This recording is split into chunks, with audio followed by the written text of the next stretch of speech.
Hey guys, Paul Matthew here, and today we're going to be talking about the parallax effect. What it is, how do you get it, and when should you use it? Coming up.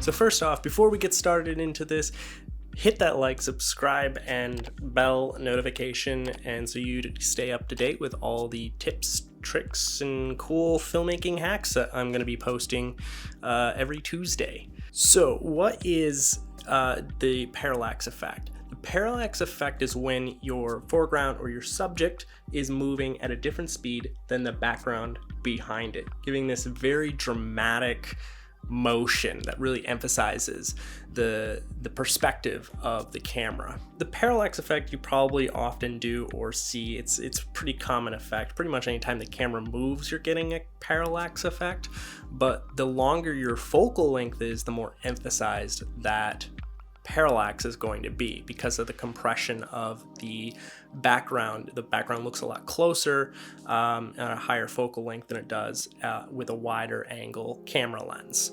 So when you have that and you move the camera just a little bit, your subject really close in the foreground is not going to move hardly at all.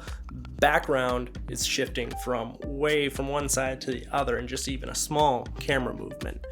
I like to even make this more dramatic by shooting it in slow motion, and then I use this all the time on weddings when I want a really dramatic moment, such as a kiss.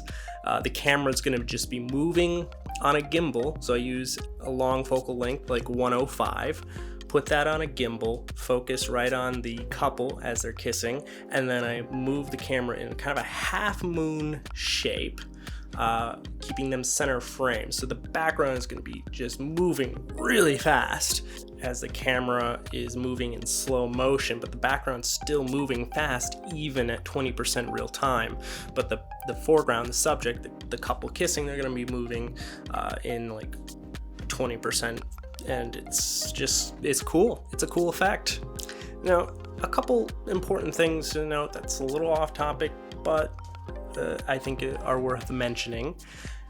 You want to make sure your gimbal is balanced. I didn't know how to do this properly when I first got a gimbal, and the way to check the balance is if your camera can go all the way up straight and you let go of it and it doesn't fall, then that's how you know you have it balanced. You should be able to put it in any direction and the camera should just stay without the gimbal being turned on. If the gimbal's off and you point in any direction and it stays, you're balanced. So when should you use a parallax effect?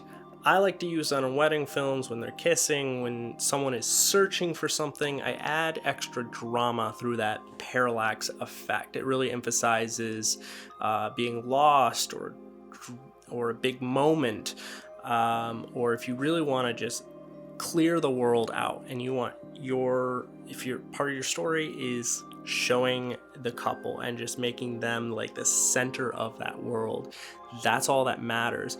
You want the background, you want the world just not existing and it's out of sight, out of mind. That's gonna bring in all of your focus right in on that subject. Another place it's commonly used is to really bring some life to inanimate objects, even just a subtle parallax effect. You're just moving the camera, maybe panning it, pushing it in, whatever. That is going to really make that object pop. So if you've got details to a location you want to present, that's a good technique to use to really add some life to something that isn't otherwise going to be moving or doing anything interesting.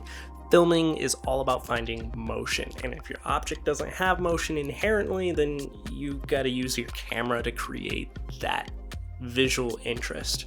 That static shot on a static object is a very boring shot.